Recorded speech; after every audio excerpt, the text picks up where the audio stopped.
Okay, welcome to part two of today's stream about the Creator Studio and Logic Pro's update. And I've spent some time between part one and part two reading more with the press release and finding things online. It's all, you know, open to interpretation, but I think we're able to kind of figure out some of the stuff that's happening. And there's definitely a few things that we can talk about as we now are collectively waiting until Logic Pro is officially released, which should happen, next in 2 weeks from now. 2 weeks from now on the 28th. And so that will be when we really find some stuff out. We won't know a ton unless, for some reason, any of these apps are individually released before that time. But and so maybe in this particular stream, we'll be able to do a little bit more talking with the comments and things. That's what I'm going to focus on a little bit. First comment from Fresh as MFer. Maybe it's just me, but this update seems boring to me, and maybe that's somewhat a good thing.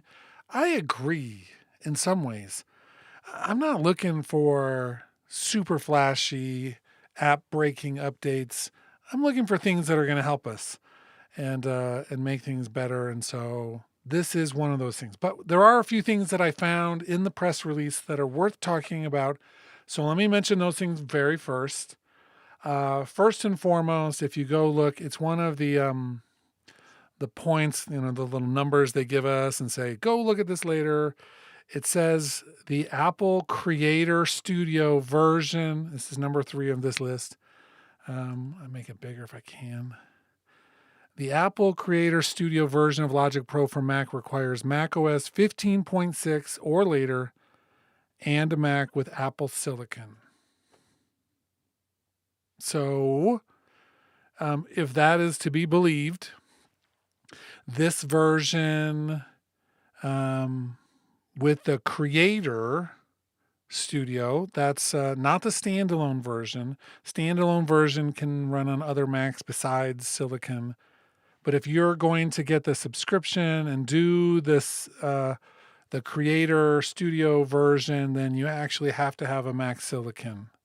And so that's the first time that a version of Logic has been limited to that.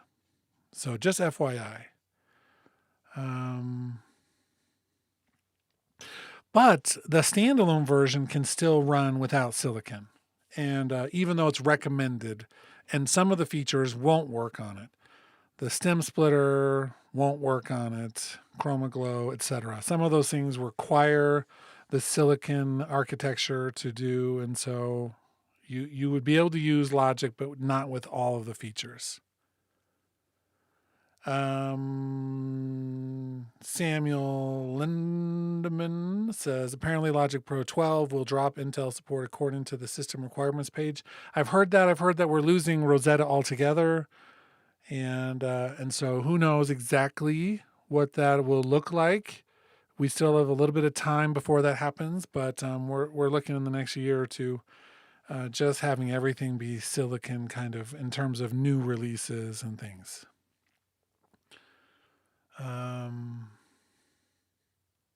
And then Samuel says, we'd have to wait and see. Still rocking an Intel Mini that is plenty fast for what I need it to do. That's the case with a lot of this. I feel like, and we've talked about this on this channel before, but I feel like there's this internal directive that says add more powerful features that require everyone to switch over to Silicon. That makes it easier for them. It makes it so that we have to buy new computers. Although the Mac Minis that are the Silicon ones are relatively affordable. Even a MacBook Air is relatively affordable. And they're talking about a new, even more affordable option coming out this year at some point. So, but it's still money. It's still money that you have to allocate from something else in your life. And if you don't have just extra money sitting around, which many of us don't, just have piles of cash, you know. A comment about dropping Rosetta will kill gaming on the Mac. Gaming on the Mac was never really alive. Just saying.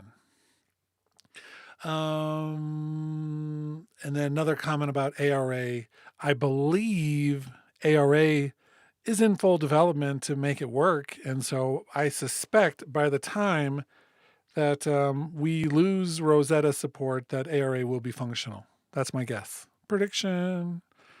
Doesn't matter. You still have to have a Silicon Mac. Okay, couple other things that we find in this thing. I think earlier today I was calling it sometimes Creator Studio and sometimes Creative Studio.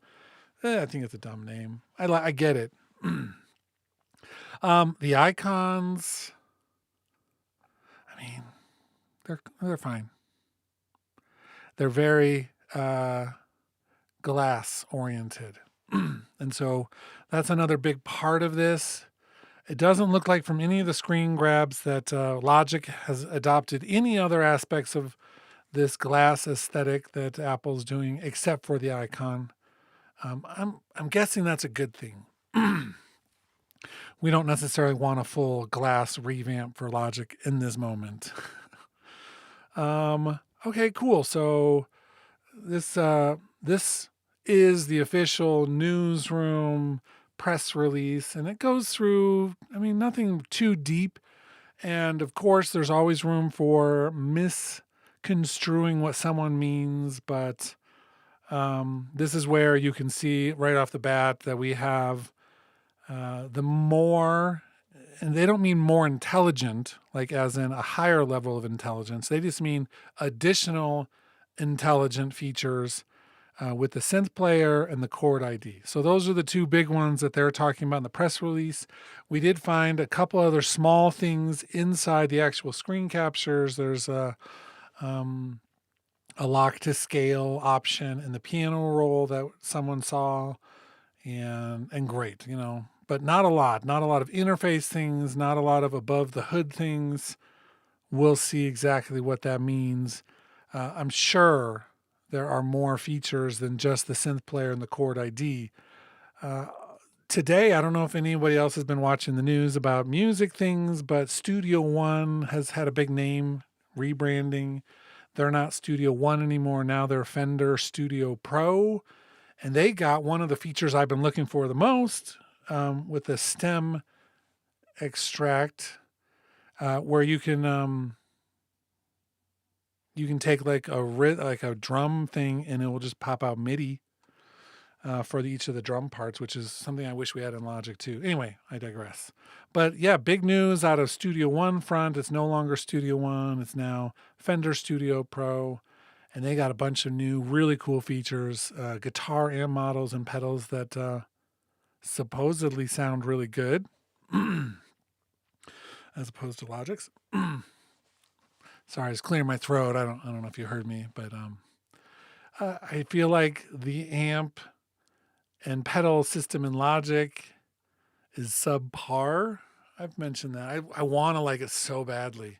I want to like them because I want to like everything that Logic gives me, but that's just not one of them. Okay, cool. It is interesting to see maybe some of the thought process that Apple's taking with this, because it says music creation with Logic Pro and iPad introduces, this is what we already read, to inspire anyone to write, produce, and mix a range of popular music. Anyone. And by the way, that's the number 3 right there. It says anyone to write, produce, and mix a range of popular music. And number 3 says, as long as you have a Mac with a silicon processor. So not anybody. If you don't have a silicon processor, FYI, you can't do it. And then talks about some of the other ones. Let's see. Talks about the pricing. Let's go down. There's a couple more things that were really interesting in here. By the way, it looks like Final Cut Pro got some of the smart tempo analysis that Logic has. And so when you're doing video editing, you're going to be able to have visual cues to where the beat is for the music, and then you can edit to the beat. Interestingly enough, it wasn't that hard to do it without it, but this is, I mean, it's just showing that they're integrating some of this technology from app to app, which is kind of cool. Let's see. Look at that guy working on Final Cut, little podcast studio. So let's scroll down. We're talking about Final Cut first. They are getting, it looks like some actually really cool new features if you're doing any video work. But this is where I first noticed this. There's a montage maker in Final Cut Pro for iPad. I don't think it's mentioning that for the Mac version. So at first I was like, wait, these are all becoming unified, and they're not. These apps do not appear to be unified in any way, shape, or form. And we see that now with some stuff for the Logic versions as well. Okay, taking music creation to the next level. Let's see, a new lineup of features for Logic Pro for Mac and iPad supports musical artists and helps creators deliver original music for their video content as an Apple Creator Studio subscriber or a one-time purchase Mac user. The new tools are sophisticated, intuitive, and intelligent to inspire beat making, songwriting, remixing, and more. That's what they're saying. A lot of that was already the stuff we have. So just to be clear. So he talks about the Synth Player delivering incredible electronic music performances with a diverse range of chordal and synth-based parts, all powered by AI, Apple Intelligence, I believe is still what that means to them, not like, anyway. And the advanced software instrument technology of Logic Pro. Using Synth Player is like having access to a skilled synthesist that can instantly take a musical idea in new directions when needed. Developed in-house. I thought that was an interesting declaration. They didn't buy somebody, I guess, is what that means. And the synthesis type stuff is something that is at the level. I don't think that's one of the hardest things that they could have taken on. I sincerely hope they're working on a guitar player still. I may have to look for third-party guitarists. Modules. I know that there are some out there. But using Apple's own team of expert sound designers. They have a team. I love that. Synth Player delivers incredible realism and fidelity fueled by the vast array of software synthesizers and samplers in Logic. And like every AI session player, creators can direct Synth Player using intuitive controls for complexity and intensity, while additional parameters unlock access to advanced performance capabilities. And of course, Synth Player can access any third-party plug-in audio units or even control an external hardware synthesizer. That's what I'll be doing. I've got my rack of synthesizers over here. I'll be testing it out with some of those when it comes out. Cool. Woohoo! I wonder how much, if at all, they're changing any of the synths that's controlling. Because while we have some great synths in Logic, some of the best, we still have some sonic limitations on them. And so there were some rumors that RetroSynth, among others, were going to be getting an engine overhaul that uses some of this new tech in the silicon stuff. But there's no mention of that in the press release. And so I wonder if that rumor was just bogus or not. By the way, that rumor came from Gemini, which has been in Apple's business. As you all may have heard, Apple and Google are now together doing a bunch of AI stuff. So that rumor coming from Gemini may actually have been something slipping through the cracks. And so I'm ever hopeful in 2 weeks that we find out that some of our synth engines have been actually upgraded as well. We wouldn't know that now. There's no reason to put it on the screen. But that certainly could be a part of it. Let's catch up on some comments. Hopefully there will be a bunch of UI bug fixes as well. I agree. The sub price is really not a huge problem. That's half a pizza per month here in Sweden. How is the pizza in Sweden? I bet you, pizza tastes good everywhere, but I'm just curious. Another comment. So I'm a little confused. There will be a subscription version of Logic and a standalone one? No, not exactly. There will be a subscription model for the Creator Studio, which includes Logic. And there will be the version we currently have that's a standalone version. And so they're not doubling up. There's not going to be a subscription just to Logic. Except maybe to the iPad version. I don't know. The iPad version they're not talking about of Logic, which has a subscription model currently. So I'm currently at various times have Logic Pro and Final Cut Pro subscribed to on my iPad. And that's almost the full price of the whole Creator Studio. So who knows? Okay, so let's continue here. And nothing's been updated yet. The update is coming. This is another comment. The update's coming on the 28th, so in 2 weeks. They gave us a heads up. The next thing is about the Chord ID and how it is powered by AI. It's a personal music theory expert. Thank goodness. I'm not what I would call an expert, I suppose. But I do know my music theory. I did take a year in high school and was a music major. And so I took all of the college theory classes. And I took jazz theory. And I took film scoring theory. I still don't consider myself an expert, though. I just consider myself functional. And that's not like putting myself down at all, but there are people that I consider to be experts that are like nerd level. They're cool. By turning any audio or MIDI recording into a ready-to-use chord progression, eliminating tedious manual transcription, and bringing demo ideas to life even faster. So I want to point out, when they say, ooh, we're eliminating tedious manual transcription, they're the ones who added in the tedious manual transcription in the first place. They gave us a chord track that wouldn't give us any of this help. And so they made it tedious, and now they're fixing the problem and acting like it's, the next best thing since sliced cheese.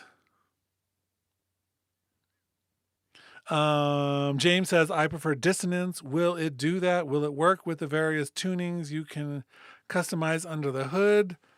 That's a great question. Doubt it. Doubt it can do all of the tunings we can do inside Logic, because Logic has a really intense tuning system. But I doubt it will sort through all of that. We're looking at Western pop music for sure. Let's see. Designed to help everyone get the most out of the session player experience, Chord ID can analyze complex harmonic content. It says complex, but I'm assuming that's like 7th, 9th, and 11th. Complex. Oh no, there's a 9 and 11. From nearly any recording to automatically populate the chord track in Logic Pro. And since the chord track drives the performance of any session player, we just need a guitar player, brass player, and a string section now that can actually play off of those. Check out one of my more recent streams or video. I can't remember if it was probably it was a stream where I made my own guitar session player. It would still work with that. So we're going to have some fun fine tuning some of those instruments that I've been making on my own. But allowing everybody, it says, to creatively, the creative freedom to experiment and dial in their favorite vibe. Oh my gosh, I love that so much. Vibe. They're doing some vibe work for us. Here's where some of the things got a little interesting for me. And I am hoping, I'm reading this incorrectly. Maybe tell me if I am.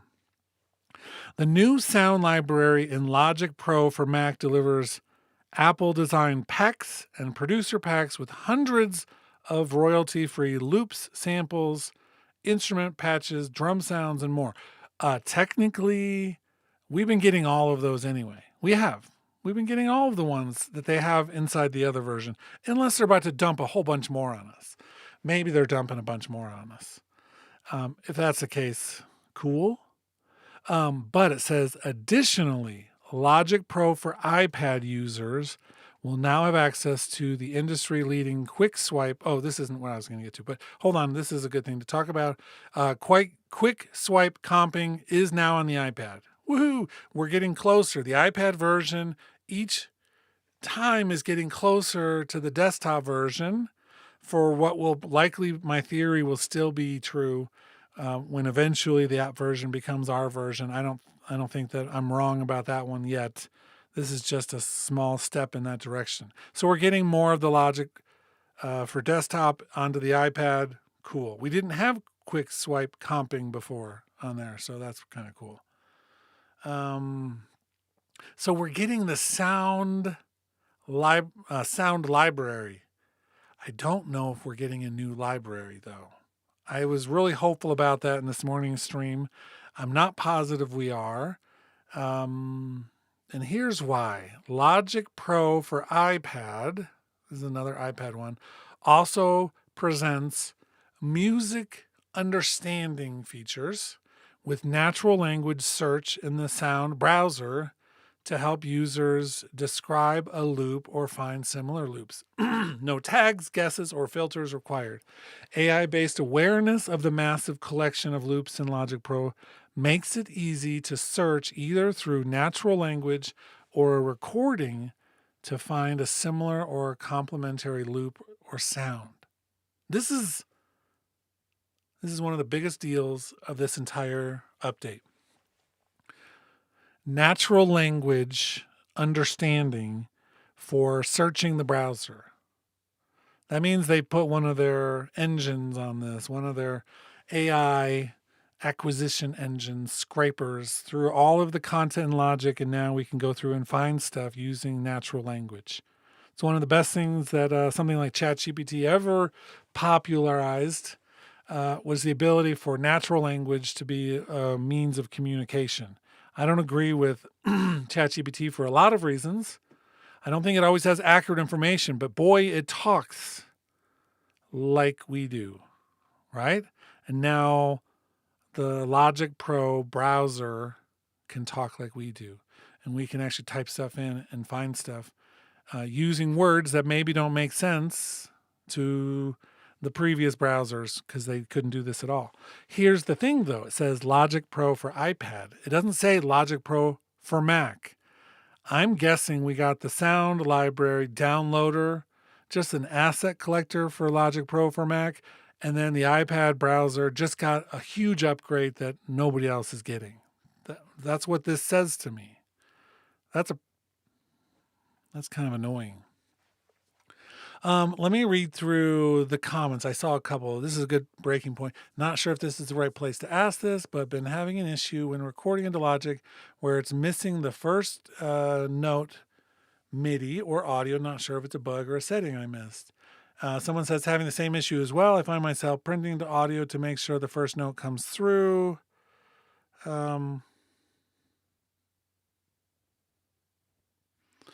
Let's see. Yeah, that's a thing that's been happening for a long time. I get around it just by, well, I never do a count in right to when I start recording. I always give myself one extra measure.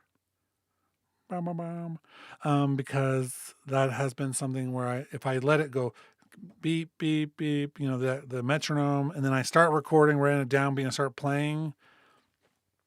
But if I give myself an extra bar every time I record, then I don't have that issue anymore. Let's see. Should I be concerned about existing macOS license owners being locked out of higher end features? Eventually, but not yet. D. Carmike. Ooh, I have a full desktop license for many years, and I'm worried. They say that it's going to continue on. If we believe what this press release says, then you shouldn't have any problems.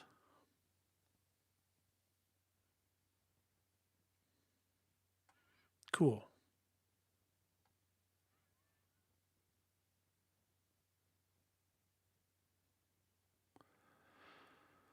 I don't use a Measure Zero. I just start everything a Measure in. A Cubase user right now, but the synth players look very appealing. I think that it's a good progression. See, I've always said this on all of my videos and streams. We learn what Apple's all about when they do an update. Just like on Survivor, you can watch the whole episode of that show. Someone gets voted off the island at the very end, right?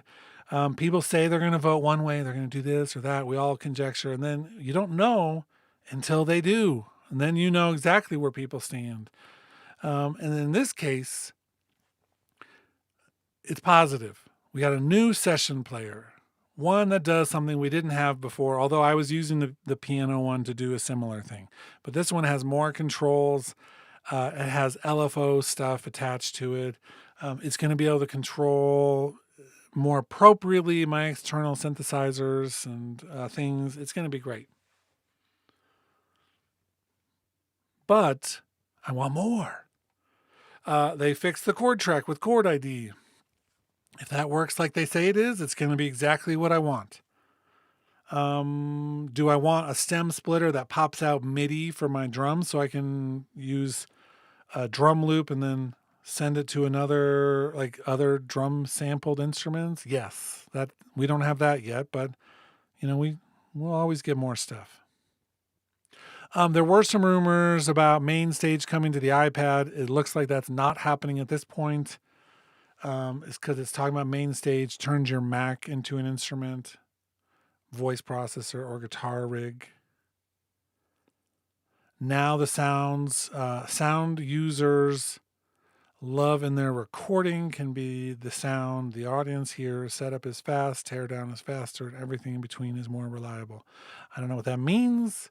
If they're doing, it sounds like they're doing an update, but I don't know exactly what that means in terms of what it is. We'll have to wait and see. And then we go into the Pixelmator stuff here. Cool. There is no talk about ARA being changed, fixed, altered at all. They might do that anyway, but everything I'm hearing is that that's in progress, but not done yet. And so it probably won't be coming out on the 28th.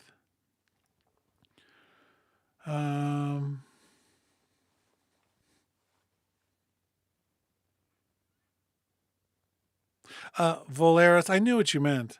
I just started on bar 2 instead of bar and doing what you do. I don't pull it back anymore. I had some weird stuff with pulling it back a while ago. I don't remember what it was even, but so I just got in the habit of not starting right on the downbeat unless it's loop based.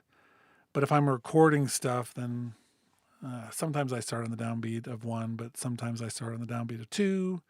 Sometimes I just put I know that I'm going to be starting the song after the intro. I put an intro just for the vibe, and then I start the song after that, and it's later. I don't know. Everyone's a little different.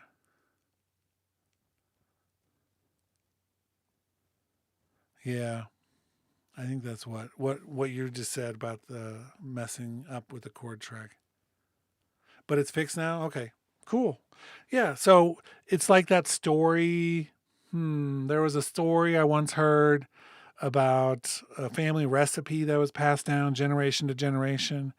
And somebody, like this lady, she would always cut off the end of this like roast that she would cook for Sunday dinner. And her family's like, why do you do that? And she's like, I have no idea. It's just my mom taught me that. And so she finally went and asked her mom, why did you cut off the end of the roast? And the mom was like, well, my roast pot was really small, so I had to cut it off so it would fit. But everybody else in the family was just keeping on cutting it off even after they had bigger pans. How often do we do that with Logic? It's like we've done things a certain way for a number of years, and all of a sudden the problems are fixed, but we keep doing the things the quirky way. I mean, that's just like human nature. Um, Thomas Peter Taylor says, "What an absolute mess. Looking at the new Fender Studio 8, Studio One, has pretty much got all the features this update should have." Ha! Oh my gosh. No, not all, because um, they already had Chord ID before version 8 of Fender Studio, so they didn't get that one just now. They already had it for a long time. But they don't have the session players like we do. Session players, I think, are actually a really valuable asset if used correctly and for the right reasons. It's not AI in the sense of Suno or something. It's not. It's still, they're useful. We don't have enough of them. It's like I'm sure they had talked about their creative teams. Hopefully one of them is working on the guitar player and the string and the brass. I would settle for a good brass section, man. I would love a funky brass section just to follow along the chords in different styles. That would be cool. That would be useful. Um, they got good guitar stuff. They got the equivalent of tiles. So tiles on the iPad version of Logic, hands down, one of my favorite things. You can run your entire mix session essentially off of the tiles. You can move effects, change the order. You can load new effects. You can delete effects. You can easily get in and alter the processing. It's so much better than using the mixer. And the new Fender Studio 8 got that. And so now they've got like those little channel strip things where you can move things around. It's like just like tiles, except for maybe a little bit more in depth. And that's cool. Good for them. There's only a few DAWs that I don't like. And Studio One, aka Fender Studio Pro, is one of the good ones, I think. And Fender is willing to put their name on it now. I mean, think about that. There are people who are like, should we put our name on this? Fender has a long, prestigious history, right? They're fancy pants, and they just put their name on an audio software that used to have PreSonus on it. Ooh, that'd be like SSL putting their name on like a Mackie. Oof, that would be a day. That'll probably never happen.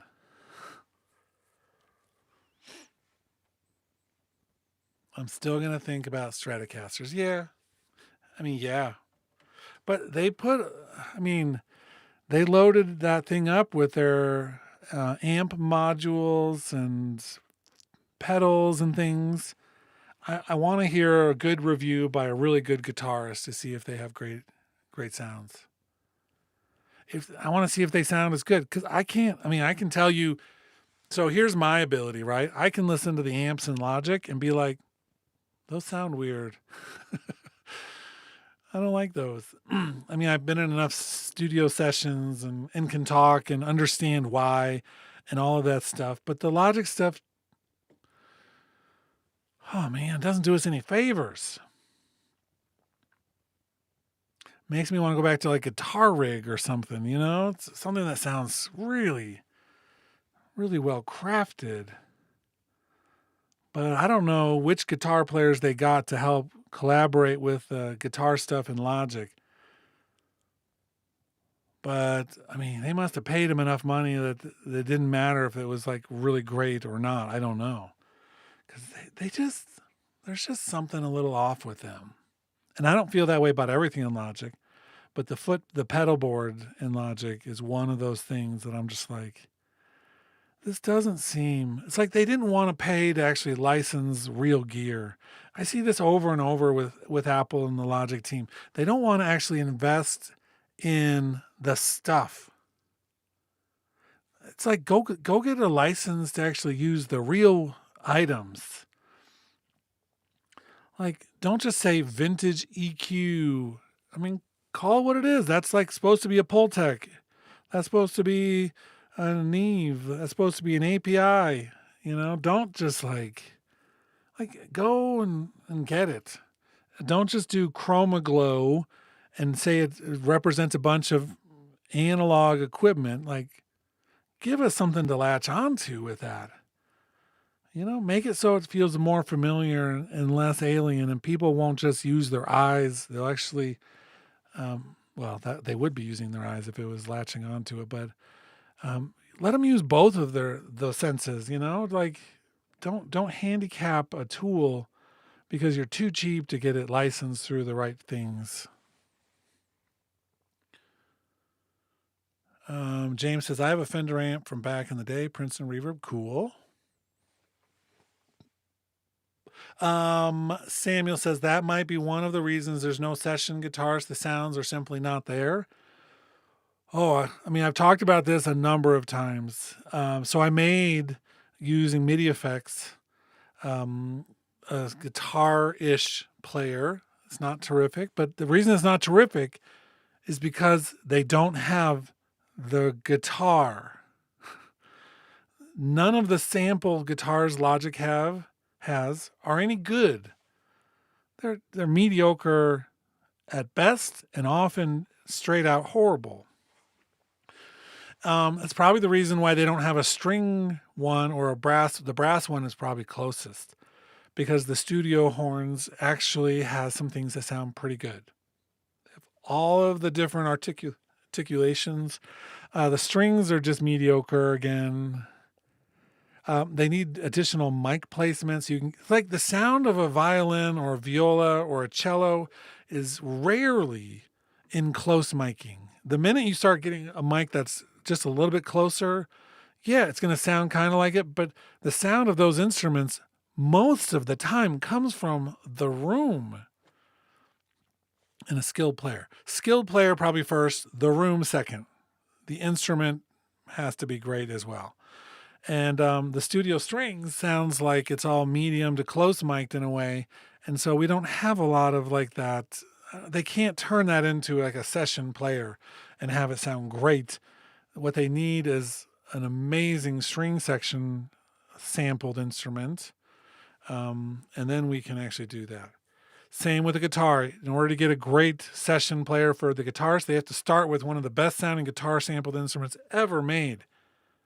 Because then the engine, which is mostly just MIDI control, changing which things are happening, which articulation is playing, all of those elements, they're triggering what sounds amazing, and so it'll sound amazing. The session player capabilities won't sound good without one of the best guitars ever recorded. Let's see. Native Instruments has pretty good guitar plugins. It is possible. It is definitely possible. And Native Instruments shows that it is possible. But they've been doing it right, and they have a lot of history doing it. And Apple could do that, but it's going to be an investment, right? Another question. What about parity between Logic Pro for iPad and Logic for Mac? So it's getting closer. They clearly added, that they told us quick swipe comping, which is something missing. And now we don't know what else. That's the press release is not going to tell us every little thing that gets added. My guess is that they're going to be adding a number of other things to bring it closer to parity with the Mac version. That's where we're headed towards this thing where they become one. iPads are already powerful enough to run. It's just a screen issue. So the paradigm of having to push your fingers on the screen is different than using a mouse. And so an iPad screen is often really cramped, but it's multi-touch, and so you want to take advantage of the multi-touch. There's just some things to solve that take time and iteration, so it gets better and better and better. Let's hope that they've started to sort out some of the interfaces for the instruments on the iPad, because those are also just horrible. Let's see. Studio One is truly amazing and a million times better than Logic for recording, editing, and mixing. Somehow it lacks prestige, and I think Fender and Studio One will suffer now. I don't know. So I don't agree that it's a million times better. It was just like a version ago. Was it 7, I think, that added surround sound for the very first time? I mean, they've been playing catch up this whole time. Better at some things. I'm not arguing that. It is better at some things, just like every workstation. But there are some things that when I use Studio One now, Fender Studio Pro, that still feel a little bit awkward to me.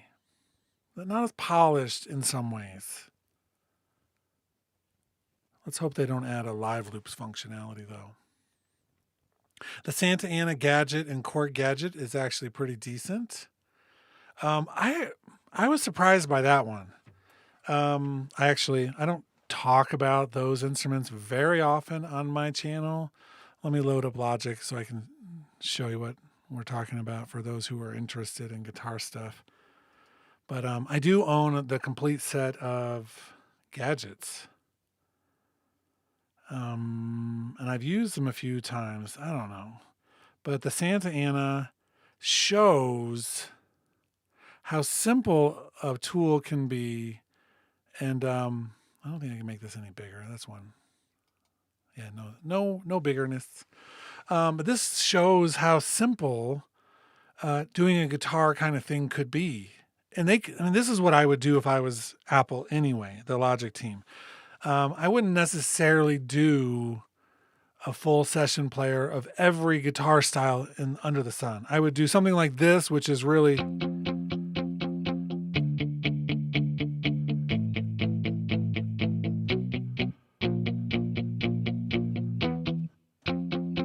something that's a nice strum.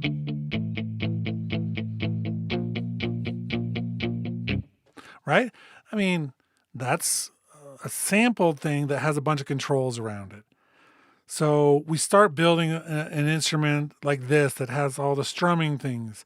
And then we do like an acoustic guitar that can do some patterns, but it just has that nuance. And the nuance comes from the sampled instrument and just having like it be real and not just like this real sterile recording of one single. It's like you pluck a note in a recording studio with a microphone and then you just like patch all those together.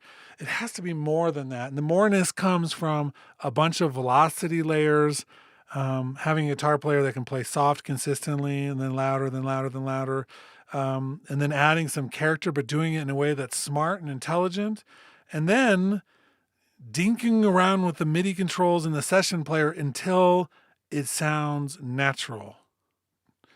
There's a lot of steps. And it's not an easy task. People have done it. People have done it well.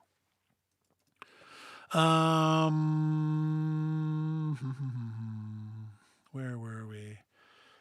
Yeah. Any news of ARA support for the new Logic? No news, which probably, I doubt it's coming out this one. I think it'll come out before we lose Rosetta support in the future, which is coming. Let's see. The problem with licensing for Apple is that if they did license from any manufacturer, there would be some quality control from the original maker. I know they don't like it, but maybe there should be some quality control. Have you heard those things? I mean, ugh. Let's go back to Logic for a second. Where am I going? Logic there. So we have like these guitars, right? First of all, this is the entire list of guitars, and each one is something totally different. Classic clean, acoustic guitar.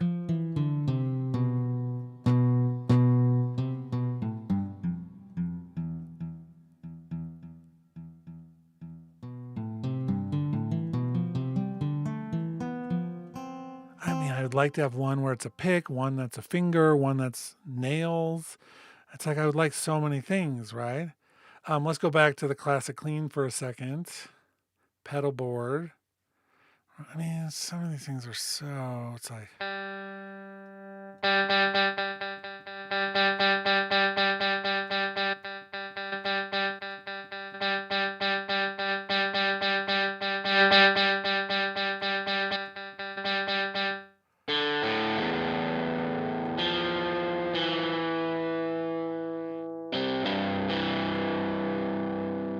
I mean, at first glance, you're like, okay, I bet you I can make that work. But the guitar itself is so like plain and unhuman like that it will never sound like a guitar player. Even if I'm doing like little. I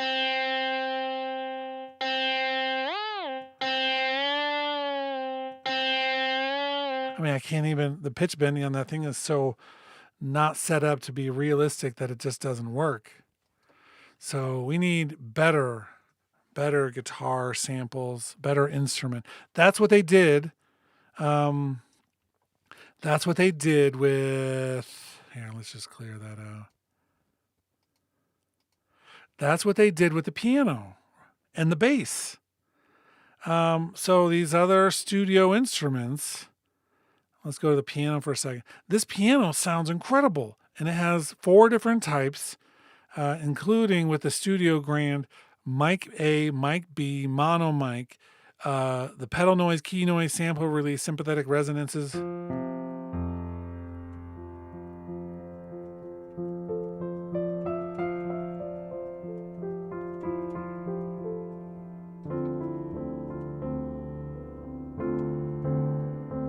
It just sounds so good. And so they can make a session player that matches the quality of that. They couldn't do this with any of the other keyboards that they had already here. Not really. I don't think so. The bass they definitely couldn't have. They needed the bass that was has all of the other stuff to it. I mean, we're looking at articulation lists. Look at how many articulations they have to add just for this one classic one. The 60s one, they're all separate instruments. These articulations are all individually recorded whole instruments in that style, and they had to do it for each one. This thing is amazingly deep. And so we now have a session player that can do this because of the depth of the original instrument recording. And that's what we don't have. That's why we don't have the other ones yet. The synthesizers, yes, all of the synths we have are pretty deep and amazing sounding. And so that made sense as low-hanging fruit. I bet you Logic 12 or something will have like some more session players. So the fruit of what we're seeing them do is saying, chord track is important to us. The session players are important to us. This is an 11.3 update, right? I don't think they're going to go to 26. Dear God, don't call it Logic 26. Hopefully it's 11.3. And so those kind of updates make a lot of sense, plus a bunch of bug fixes, plus a bunch of small other quality of life fixes. And that's great. We're moving in the right direction. Every one of these we get is going to add more on the things that they're showing that they care about. And so let's hope. And the iPad version gets this new browser functionality that Logic doesn't seem to probably going to be able to get. And that's okay too. But for those of us who need it or want it, you can use the iPad version. Cool. I don't know if the iPad version will still be a standalone version. It wasn't. So if you notice all the wording in the Creator Studio announcement, it says that any standalone licenses we're going to still do those and have those. Well, the iPad version of Logic wasn't a standalone license. And so I'm wondering if you want to continue to use the iPad version, if you have to get the Creator Studio version. That would stand to reason. Sounds like them. I've already missed the comment from D. Carmichael. I was just using one of the default ones in Logic. That's what I was saying. The default ones don't sound great. That was the point.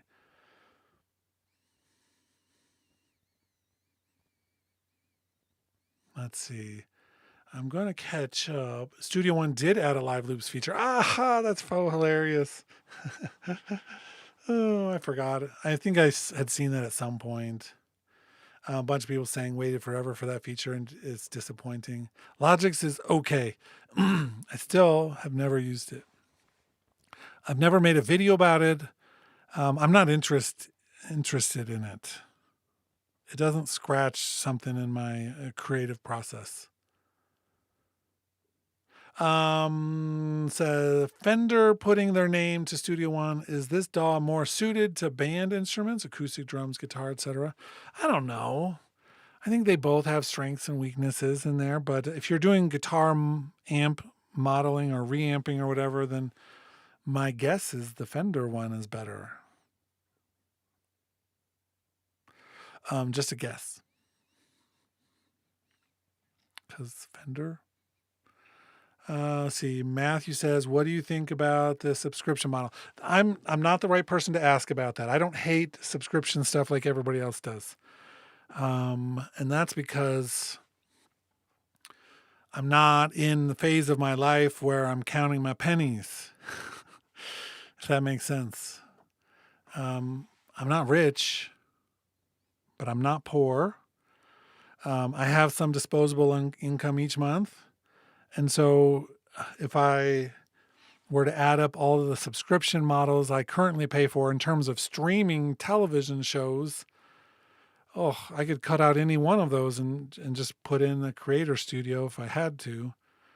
But am I going to jump on the Creator Studio bandwagon?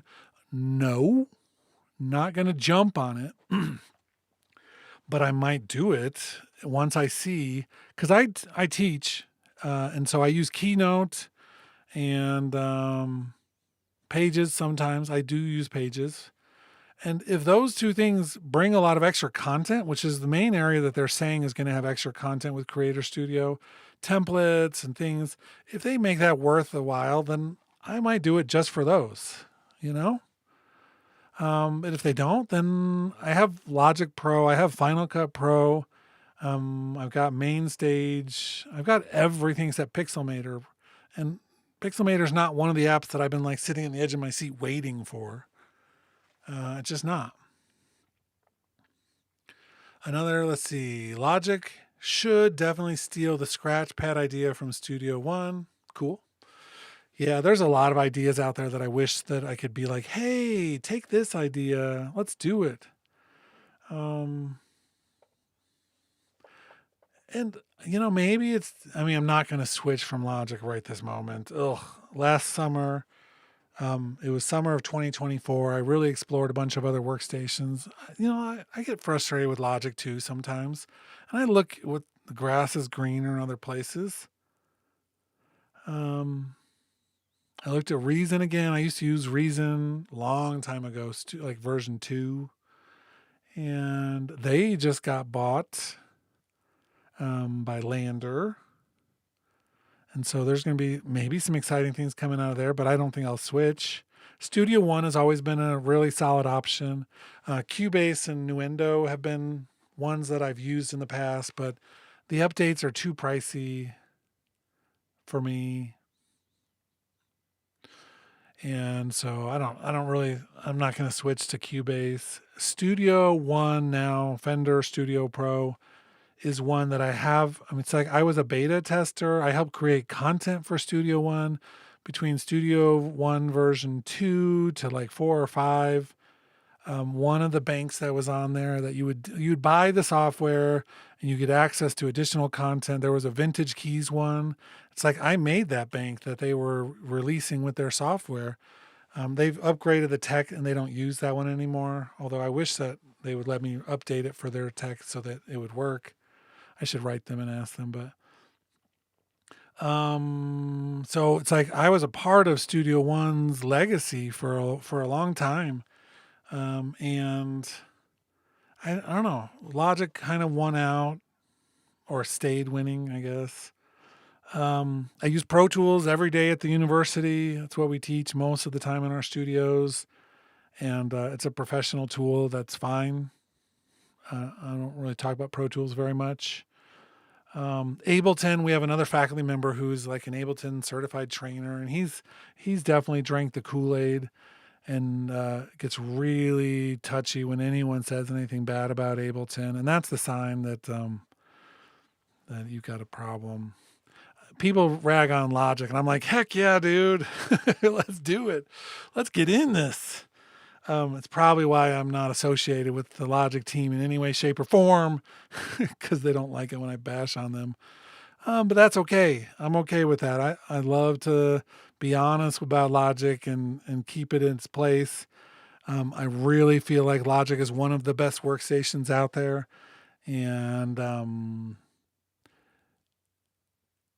I can do in Logic what I want to do in terms of what I think. I know where to go and how to do it. And so my mastery of Logic is what's keeping me in there mostly. When I switch to another piece of software, it's like I have to, spend all the time and energy to relearn that mastery. It's at this point maybe not worth it.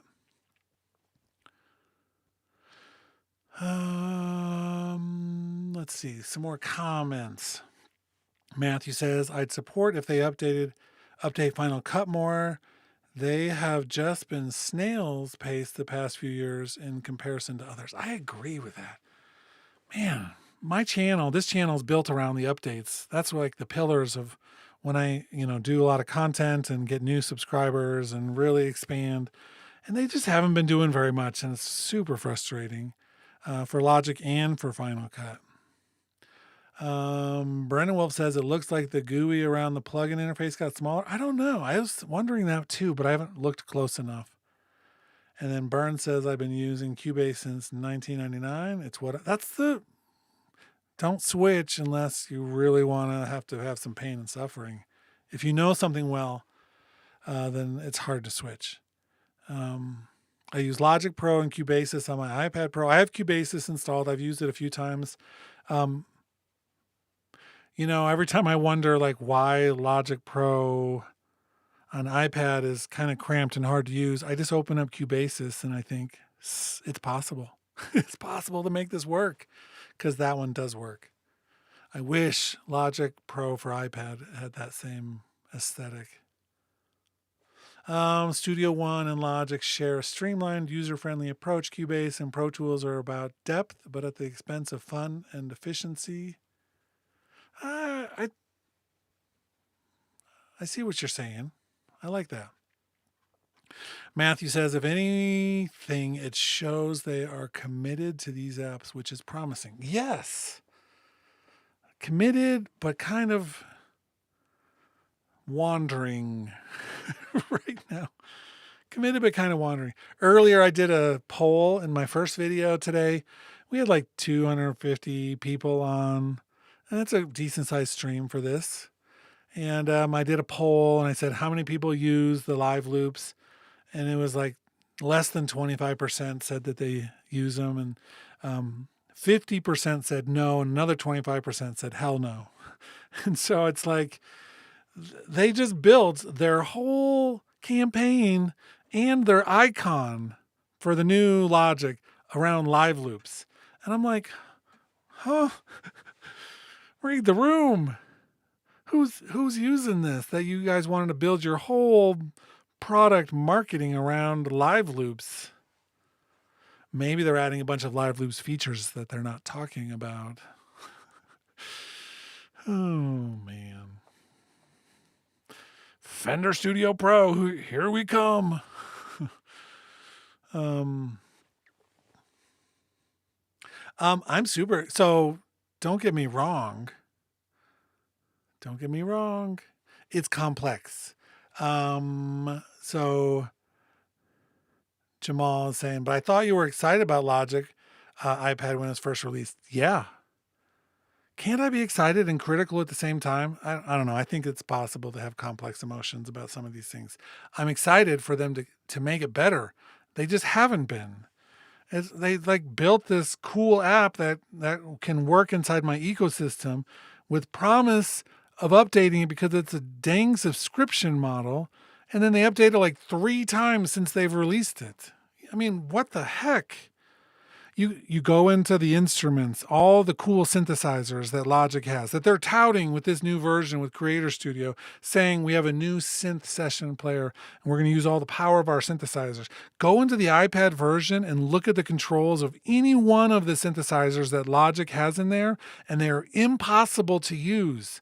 They have like page after page after page of settings, and they all have these little knobs that are two different sizes and random sliders. It is impossible. Nothing there is useful. They've made it so hard to use those things. So yeah, I'm excited about iPad for the version of Logic for iPad, but they took what could have been one of the coolest things, the multi-touch interface, instead of making it so that we could control those synthesizers in meaningful ways and creative ways with our fingers, and they said, we don't want you doing that. That's what they told us by designing it that way. It's completely asinine. So now you all know how I really feel. Like, screw Apple for ruining what could have been one of the best things about iPad with Logic Pro. What the heck?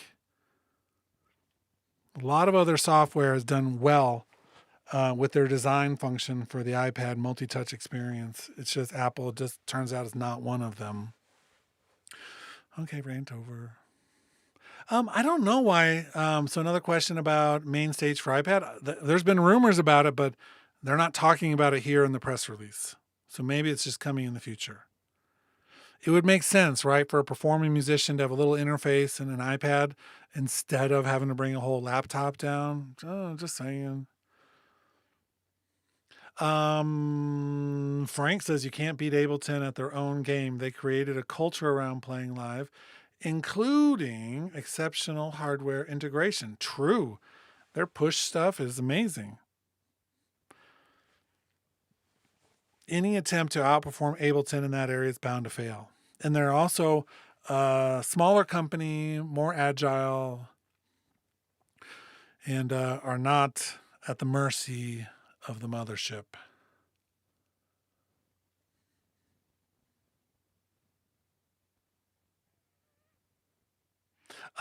Burns earlier said, hey, we are spoiled. I started on a Tascam Porta Studio 1 4-track.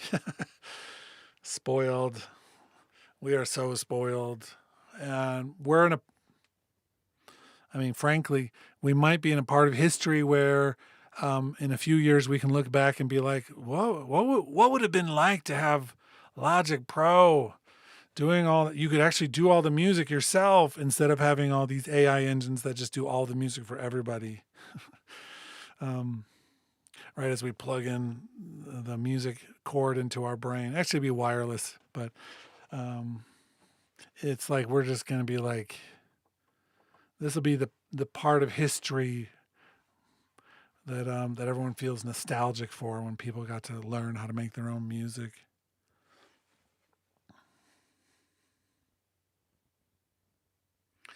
Ableton is the DaVinci Resolve, as Logic is the Final Cut.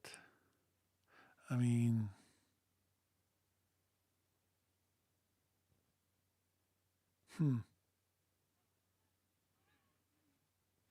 could be. Did I miss any other comments? Not really. We're just at this point having a good chat in the chat and me ranting about crap on the stream. Guitars and Synth says, I will keep on Logic Pro X10. Well, you'll keep on Logic Pro and 11.2 and not upgrade. I think you don't have to. So subscription is not required. There's nothing about this that they're saying subscription is required. You can keep the standalone version, but you don't have to jump on the subscription model. Just to be clear.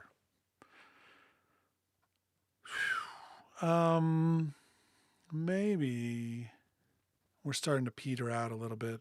Another good conversation, though.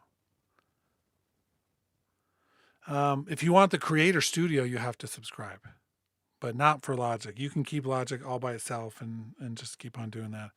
I think they realize that People don't want that, but they're going to try to find a way to incentivize us. Matthew says, I don't really know how to feel about this because of Apple's past with these apps. It's exciting, yes, but are you really going to do something? Dr. Voodoo, how's it going? Frank says, why are things going so slowly these days? Have all the good people been moved over to help with? So AI is taking a lot of resources. I'm hoping that bubble bursts at some point here. I don't know. People think it's going to continue to change everything. I don't know. We're going to run out of a few things eventually. Power and I think people are going to get tired of some of it. Maybe not. But I just don't. It's like let me put it this way. I have a subscription, a year-long subscription to Suno. I just got like one of their things for the year, right? And I made some videos about it and talked about it, used it on a couple songs. It wasn't creating my music for me. It was just support role. And then I kind of put it away and I don't use it. But I do come down and make my own music because I get something from that. I actually get something out of it when I'm doing my own thing that I don't get when Suno is doing it for me. It's like a gimmick that's cool at a party for 10 minutes. And then, but I don't walk away from it feeling like I just went to therapy and I'm feeling better about my life. You know what I mean? Suno doesn't help me in the way that making music helps me. So I'm not going to use it. And sure, their numbers are going to look good for a while. But my kids, they thought it was cool for 10 minutes and now they don't even think about it. And some of them are trying to make music in GarageBand or Logic. Kids, right? They have the option of something that's cool, that does everything for you, or making it themselves, and they're choosing to make it themselves. I hope this bubble bursts and people realize, you know what, that was cool, but this is not that cool. Let's make some music. Let's get in a room and play a guitar. It's like I hear my middle school son upstairs after school playing like White Stripes in his room, and I'm like, my work here is done.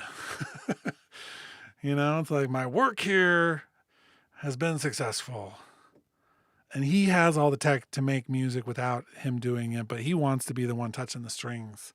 That's what all of you watching this should do. Like, get off this stream after we're done, and like go make some music for an hour and tell me that it doesn't enrich your soul in a different way than Suno does. Right? Suno doesn't do that. It doesn't touch your inside heart thing, whatever. It just makes some crap, and then we don't listen to it ever again. Plastidon's on board. Dr. Voodoo's on board. The crew's all together. Robert says, I always found Pro Tools more productive for bringing in samples to match project tempo. Just bought a MacBook now. I'm trying to match this workflow in Logic. Logic is so good at that. By the way, one of the things about the Fender Studio Pro that they're saying that they've got a world-class sampler now. And I'm like, nope. I read what it added to it. It's like maybe it's time to do a reminder video of why Logic Pro has the best sample set of tools for sampling that anybody does in any workstation. And I don't say that Apple or that Logic beats Ableton in that many places, but this is one of the ones that it beats everybody. And Ableton can have its victories in other places. It can take all of the live loop stuff and the modulation stuff and some creative tools, even though I think a lot of workstations have creative tools like Ableton does. But some of the stuff Ableton does is really incredible. But the sampler stuff in Logic is unmatched. And I'm not seeing it get matched anywhere else. Over and over, I keep on expecting somebody else to be like, we're going to pass them up here. And I'm just like, nope, the sampler, the quick sampler, the sample alchemy, all the flex stuff that's in there, it is unmatched in any single place. And it is so good.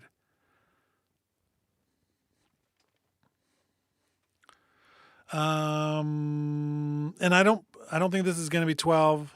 I think this is going to be 11.3. It's not enough to be 12. Dear God, don't make it 12.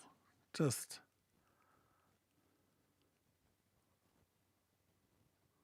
we'll see. Of course, this will be the place. Come back on release day.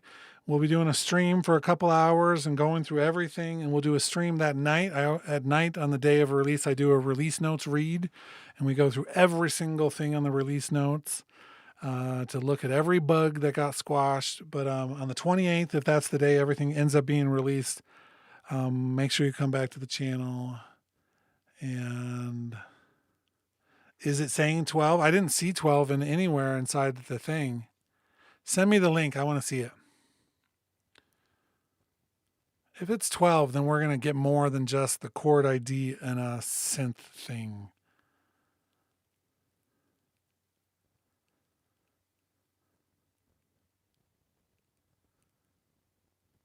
Yeah, get the link and then we'll pull. Oh, I actually have to go here in a second. Dr. Voodoo, can you email it to me? My email you can find on my YouTube page someplace. Okay, cool. I'll check it out. Everybody, this has been great fun. This is the last stream for today and probably none tomorrow. But we are doing a video on the 15th. So come back. We have some other cool things, non-Logic announcement for a day finally. That'll be fun to talk about. So talk to you later. Have a great day. Go take a nap and dream of Logic updates. Maybe there'll be a session guitar secretly being built right now. See you later.